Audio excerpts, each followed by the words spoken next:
Hello, I'm Gaia Vince and welcome to my Homuseum. Today's object is a nagging dictator, a wrist-worn memento mori, a time marker. It's a watch. Humans are superlative mental time travellers. We're able to relive past episodes, even ones that we never experienced, and to project ourselves forward to imagined futures. As far as we know, we are the only animals to understand that sex leads to the birth of babies, that an activity that we do today will have consequences 9 months later. And so we can therefore also trace our kinship and so broaden our important social networks.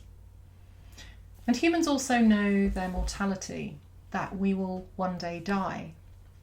And it's perhaps this ability to sense time passing irretrievably and our knowledge of lives lived before and after us that gives humans this desire for purpose in our lives, the long-term motivations that help shape our cultural evolution.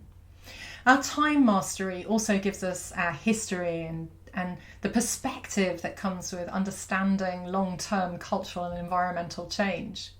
We're able to understand our lives and our cultural tools and practices in this rich context. So we have more meaningful collective cultural knowledge to draw on. But our experience of time is actively created by the mind, by our memories and emotions, and the idea that time is out there somewhere connected to space. This mind time, our internal sensation of time, central to our experience of reality. So for most of us, time passes as a flow, like a river. So behind us are the certain events that have occurred, and in front of us are those nebulous events of the future. But all sorts of things from fear to age, isolation, body temperature, rejection, these can all affect our perception of how fast time flows. So we need to calibrate our mind time with objective real time in order to make sense of the world and our place in it. So our concept of time evolved to help organise us and organise our societies.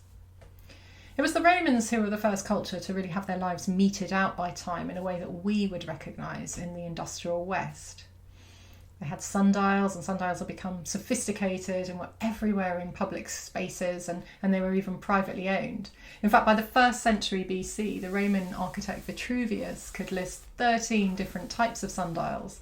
And this was nearly 2 centuries after the playwright Plautus had cursed, "Confound him who set up a sundial in this place to cut and hack my days so wretchedly into small portions." However, sundials meant that the length of an hour varied with the seasons, because daylight began at dawn and ended at dusk.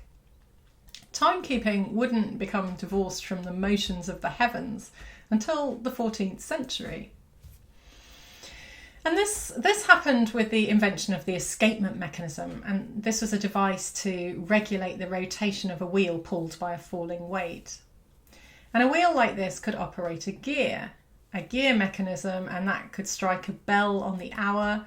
And so the word clock actually comes from the French for bell. And the tick-tock of the clock's escapement would become the voice of time. In fact, it would become the voice of time well into my lifetime. Mechanical clocks meant that the length of an hour, no longer measured against a sundial, remained constant with the seasons. So technology had evolved to keep society in sync with objectively measurable rhythms, with the objectively measurable rhythm of the cosmos. But whereas in our deep past, timekeeping had a survival benefit, alerting us to food availability with the changing seasons, for instance, now it was overwhelmingly driven by subjective social norms. So with the construction of these monumental public clocks in every square in Europe, time started to become a valuable commodity. People could hear it passing, and the more accurately they marked time, the more dominion they gave it over them. And this new kind of quantitative cultural evolution in our approach to time also extended to other areas too.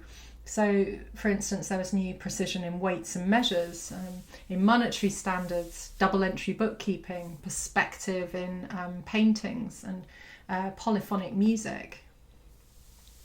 Our attitude to the world had changed in Western Europe, and we began to perceive and classify things numerically.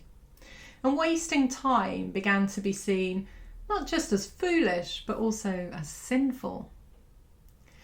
So time mastery grew out of larger complex societies, but it also made such societies possible because it eased trade and lowered the costs, the energy costs of our interactions and activities, because it removed uncertainty, that wasted time. And as states became more complex, time increasingly dominated all aspects of life. People started to clock on and off. Time became money, not passed but spent. And the regimented diktat of clocks dramatically altered human lifestyles. Knowing the time became essential, and what time it was no longer had much to do with nature's cycles. Our move to disassociate cultural time from biological time, well, it's flooded homes and cities with artificial lights, completing our divorce from the dawn and dusk cycles of the natural world, and confusing animals and plants into untimely dawn choruses or unseasonal flowering. The result is a mismatch between the clocks in our cells and our cultural interpretation of the atomic time beamed by satellites to our smartphones.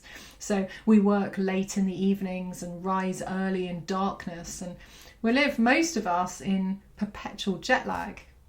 But the irony is, for all of our new expertise with time, we nonetheless find it as difficult as ever to plan for humanity's future, even to imagine a world in which we are dead. And this is perhaps a cognitive failure of our biology. It's certainly a cultural failing too.